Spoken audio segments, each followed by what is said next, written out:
उस सवाल का जवाब दे करके मैं हमारे जो अध्यक्ष हैं उनकी तरफ मुखातिब होऊंगा, माइक उनको समर्पित करूंगा। मैं कांग्रेस पार्टी इसलिए ज्वाइन कर रहा हूं कि मुझे यह महसूस होता है कि इस देश में कुछ लोग, वो सिर्फ लोग नहीं हैं, वो एक सोच है। वो इस देश की सत्ता पे ना सिर्फ काबिज हुए हैं, इस देश की चिंतन परंपरा, संस्कृति, इसका मूल्य, इसका इतिहास, इसका वर्तमान और इसका भविष्य खराब करने की कोशिश कर रहे हैं। वो जो सोच है, उस सोच के बारे में आप अपने आप समझ जाएंगे, क्योंकि कहीं मैंने पढ़ा था कि आप अपने दुश्मन का चुनाव कीजिए, अपने विपक्ष का चुनाव कीजिए, दोस्त अपने आप बन जाएंगे।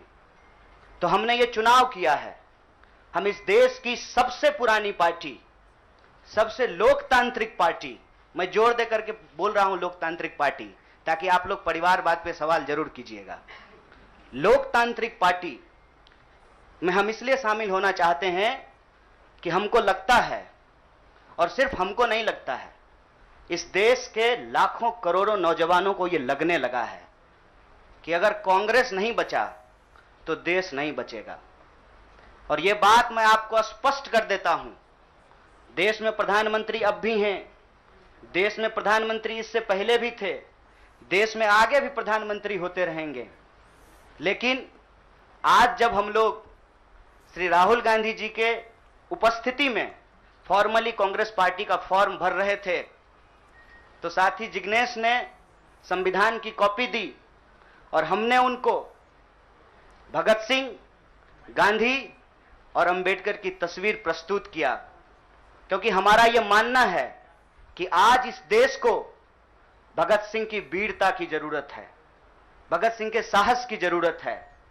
आज इस देश को अंबेडकर की समानता की जरूरत है, और आज इस देश को गांधी की एकता की जरूरत है। गांधी जब कहते हैं रघुपति राघव राजा राम, पतित पावन सीताराम, ईश्वर अल्लाह तेरो नाम, सबको सन्मति दे भगवान, ये गांधी की एकता है। जब अंबेडकर कहते हैं कि किसी भी समाज का मूल्यांकन वहां महिलाओं की क्या स्थिति है इस बात से होगा, तब वो समानता की वकालत कर रहे होते हैं। मैं नहीं मानता हूं कि डॉक्टर बाबा साहब भीमराव अंबेडकर किसी एक समुदाय के नेता थे। कांग्रेस पार्टी ने, संविधान सभा ने डॉक्टर बाबा साहब भीमराव अंबेडकर को संविधान बनाने की जिम्मेवारी दी, और उस संविधान के प्रियम्बल में यह लिखा है, हम भारत के लोग भारत को एक प्रभुत्व संपन्न समाजवादी धर्मनिरपेक्ष लोकतांत्रिक गणराज्य बनाने के लिए। इसमें समानता, न्याय के मूल्य निहित हैं।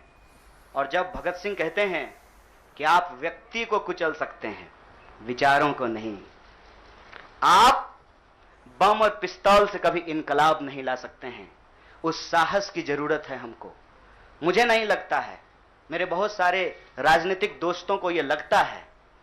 मुझे लगता है कि यह देश 47 से पहले वाली स्थिति में चली गई है, लेकिन जिनको लड़ना है उनके पॉलिटिकल इमेजिनेशन में आज भी हर कोई अपना अपना शोरूम बचाने के चक्कर में है।